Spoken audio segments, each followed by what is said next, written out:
Assalamualaikum warahmatullahi wabarakatuh. Selamat pagi, siang, sore, dan malam kepada Mbak Vinaya dan teman-teman semua yang sedang mendengarkan video saya.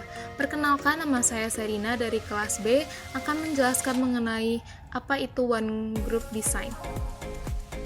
Yang pertama, saya akan menjelaskan mengenai psikologi eksperimen. Psikologi eksperimen sebagai cabang ilmu psikologi mengkaji beberapa proses psikis seseorang, diantaranya adalah misalnya proses sensing, proses perceiving, proses learning atau pembelajaran, dan proses persepsi, tentang pemikiran seseorang mengenai dunia atau bagaimana seseorang memandang kehidupan.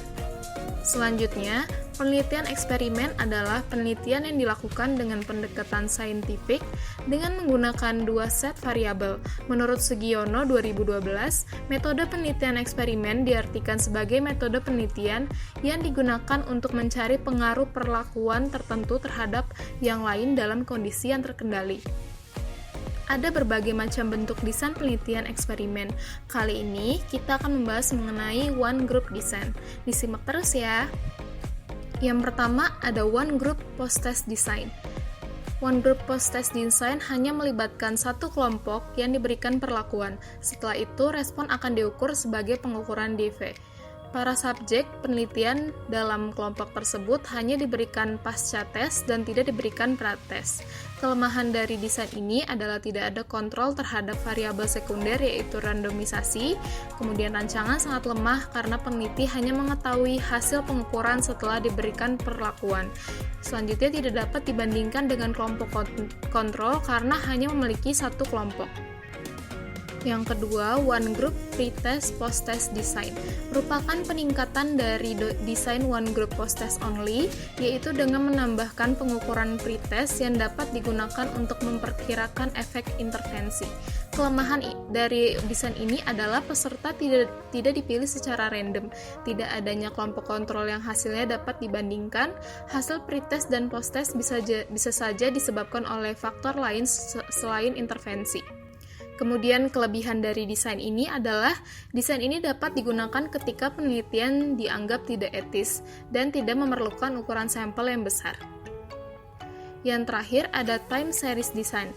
Pengukuran dilakukan berulang-ulang baik sebelum diberikan manipulasi maupun sesudah manipulasi.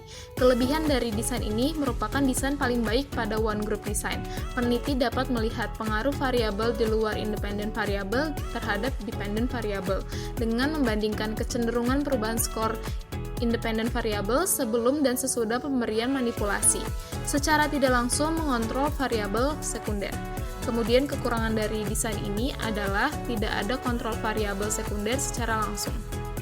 Kesimpulan yang bisa kita ambil dari One Group Design ini memiliki kelebihan dan kekurangan.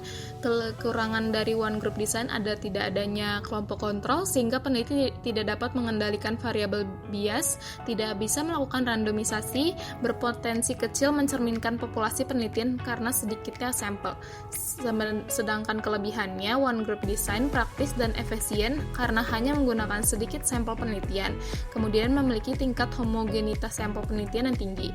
Rancangan eksperimen satu kelompok tetap dapat digunakan dengan memperhatikan berbagai prinsip untuk meningkatkan validitas penelitian, serta tidak dijadikan pilihan utama dalam melakukan penelitian. Rancangan eksperimen satu kelompok bisa digunakan dengan disertai upaya keras peneliti dalam mengendalikan kemungkinan variabel bias yang bisa muncul sehingga hasil penelitiannya memiliki tingkat validitas yang tinggi. Berikut referensi yang saya dapatkan. Jadi begitu saja penjelasan singkat yang bisa saya berikan pada hari ini.